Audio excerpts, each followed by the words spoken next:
ওই দিনের রোজাটা কাজা করতে হবে। যদি সাহারি টাইম ওভার হয়ে যায়, তারপরে যদি কেউ সাহারি করে, তাহলে এক্ষেত্রে ওই দিনের রোজা হবে না। রমজানের গুরুত্বপূর্ণ মাসালা মাসায়ের প্রশ্ন উত্তর পর্বে আমাদের সাথে আজকের প্রশ্ন উত্তর পর্বে উপস্থিত আছেন ঐতিহ্যবাহী বালিয়াটি আবু হুরায়রা রাদিয়াল্লাহু তাআলা আনহু হাফিজুল উলুম মাদ্রাসা ও এতিমখানার শিক্ষা সচিব পরিচিত মুখ হযরতুল আল্লাম হাফেজ মাওলানা মুফতি আলামিন সিকদার সাহেব। আসসালামু আলাইকুম। ওয়ালাইকুম আসসালাম ওয়া রাহমাতুল্লাহ।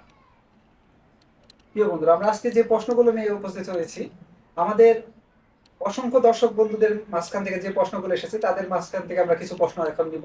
এছাড়াও আপনারা আমাদের সরাসরি লাইভে আমাদের হোয়াটসঅ্যাপ নাম্বারে অথবা আমাদের সরাসরি ফোন দিতে পারেন। আপনার যে প্রয়োজনীয় মাসালা যেটা আপনি জানতে চাচ্ছেন সেটা কিন্তু আমাদের কাছ থেকে শায়েখের কাছ থেকে সরাসরি জেনে নিতে পারবেন।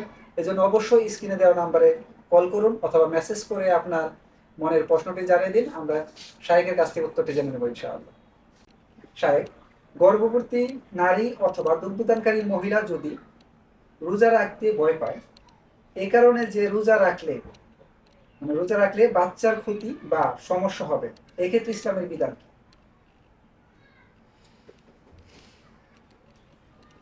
আলহামদুলিল্লাহ, আলহামদুলিল্লাহ ওয়া কাফা ওয়া সালামুন আলা ইবাদিহিল্লাযীনা ইসতাফা, আম্মা বা'দ।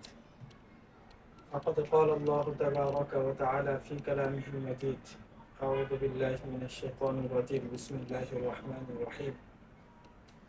ইয়া আইয়ুহাল্লাযীনা আমানু কুতিবা আলাইকুমুস সিয়ামু কামা কুতিবা আলাল লাযীনা মিন ক্বাবলিকুম লাআল্লাকুম তাত্তাকুন। সাদাকাল্লাহুল আযীম। আল্লাহ রাব্বুল আলামিনের দরবারে লাখ কোটি শুকরিয়া আদায় করছি যে মহান রব্বুল আলামিন আমাদেরকে আমাদের সকলের আকাঙ্ক্ষার মাস, কামনার মাস, পবিত্র মাহে রমজান মাস, সেই মাহে রমজান মাস পর্যন্ত আল্লাহ তাআলা আমাদেরকে নেক হায়াত দান করেছেন। এই জন্য শুকরিয়া আদায় করছি, আলহামদুলিল্লাহ। আজকে আমরা যে অনুষ্ঠানটি উপভোগ করছি, দেশ বিদেশে কাছে দূরে যে সমস্ত বন্ধুরা আমাদের এই ইসলামের আলো নামক অনুষ্ঠানটি আমরা যারা উপভোগ করছি, দেখছি, তাদেরকে মোবারকবাদ জানাচ্ছি। আজকে আমরা যে বিষয়টি নিয়ে আমরা আলোচনা করব, আমাদের মাহে রমজানের ফিকহি আলোচনা। রমজান মাস কেন্দ্রিক যে সমস্ত বিষয়গুলা আমাদের জন্য অতি জরুরি, সেই সমস্ত বিষয়গুলা আমরা প্রশ্ন উত্তর তথা মাসআলা মাসাইল আমরা আলোচনা করব কোরআন এবং হাদিস থেকে। আজকে আমাদের এই মাসআলা মাসাইল তথা ফিকহি আলোচনার প্রথম দিন। এই ফিকহি আলোচনা আমাকে ইনভাইটেশন করার জন্য আমি কর্তৃপক্ষকে আন্তরিক শুভেচ্ছা ও মোবারকবাদ জানাচ্ছি। আমাদের আজকের এই পর্বে যে প্রশ্নটি আসছে আমাদের মাঝে, সেটি হলো গর্ভবতী নারী অথবা দুগ্ধদানকারী নারী যদি রোজা রাখে, বা রোজা রাখার বিধান কি, ইসলাম কি বলে। জি। আমরা যেহেতু পবিত্র মাহে রমজান মাসে উপনীত হয়েছি, আল্লাহ তাআলা তার পবিত্র কোরআনুল কারীমে বলেন, ইয়া আইয়ুহাল্লাযীনা আমানু কুতিবা আলাইকুমুস সিয়াম কামা কুতিবা আলাল লাযীনা মিন ক্বাবলিকুম লাআল্লাকুম তাত্তাকুন। হে মুমিনগণ, তোমাদের প্রতি রোজা ফরজ করা হয়েছে যেমনি ভাবে তোমাদের পূর্ববর্তী যারা ছিল তাদের প্রতি ফরজ করা হয়েছিল। যেহেতু রোজা একটি ফরজ ইবাদত, এই জন্য ইসলাম সেই গর্ভবতী নারী অথবা দুগ্ধদানকারী নারীর ব্যাপারে ইসলাম কি বলে। আসলে যেহেতু গর্ভদানকারী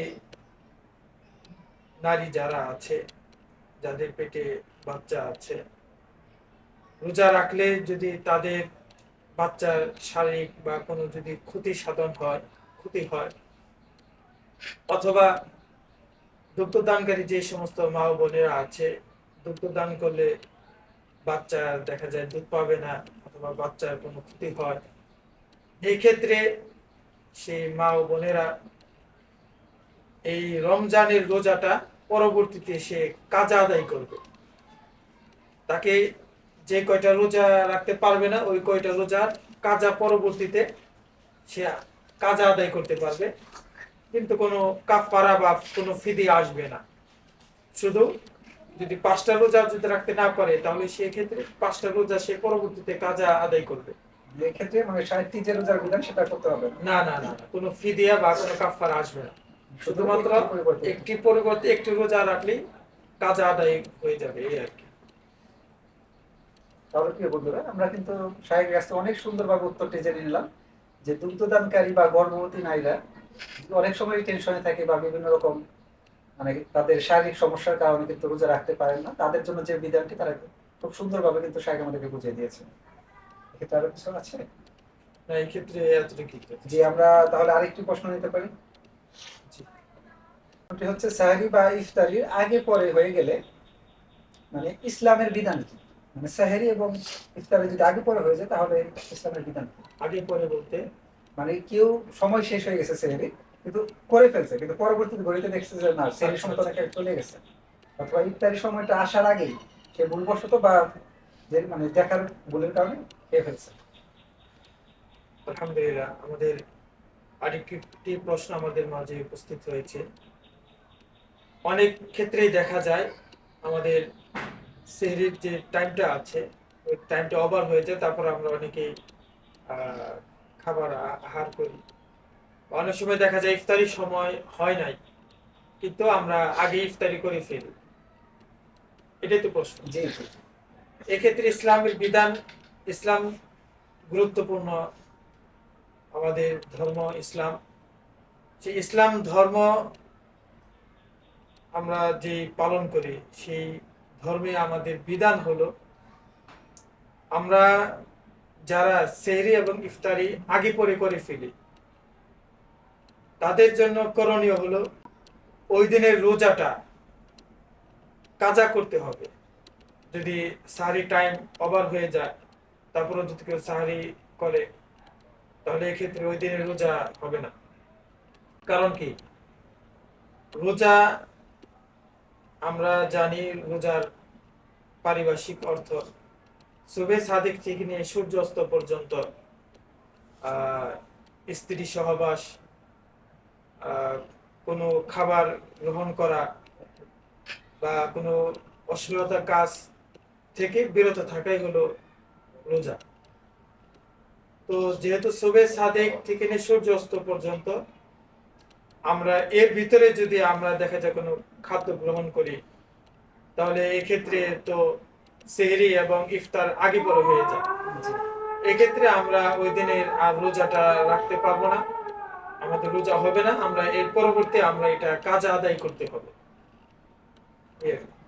জি প্রিয় বন্ধুরা, আমাদের দ্বিতীয় প্রশ্নের উত্তর কিন্তু আমরা পেয়ে গেলাম যে সেহরি বা ইফতার যদি আগে পরে হয়ে যায় সেক্ষেত্রে আমাদের যে বিধানটি আমরা কিন্তু শাহেদের কাছ থেকে জেনে নিয়েছি। এই মুহূর্তে আমাদের কিন্তু আজান হয়ে যাচ্ছে, মানে আমরা তারাবির জন্য প্রস্তুতি নিব, সেই জন্য অবশ্যই আমাদের আজকের ভিডিওটি আর আমরা দীর্ঘ করবো না। সেক্ষেত্রে আমরা পরবর্তী লাইভে আপনাদেরকে শাহেদের সাথে আরো বিভিন্ন প্রশ্ন নিয়ে হাজির হবো ইনশাআল্লাহ। আসসালামু আলাইকুম। ওয়ালাইকুম আসসালাম।